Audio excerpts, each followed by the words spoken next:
खूप दिवसानंतर ना आज यात्रेला जायचा टाईम आला बाबा. ऑर्डरचा लोड असल्यामुळे काही यात्रेला जायलाच भेटत नव्हतं.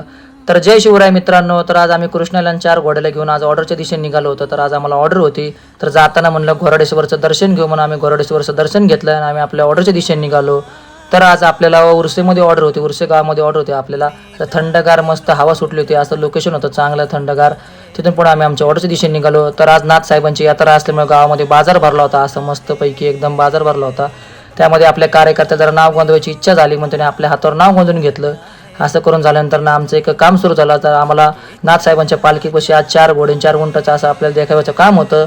ते काम सुरू झालं आमचं. म्हणलं त्यानंतर मग जरा नाथसाहेबांच्या पालखीचं दर्शन घेऊ म्हणून मी नाथसाहेबांच्या पालखीपाशी गेलो दर्शन घ्यायला.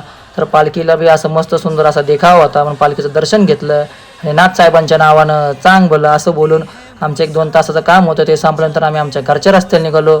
तर तुम्हाला व्हिडिओ आवडला असेल तर मंडळी फॉलो करायला विसरू नका.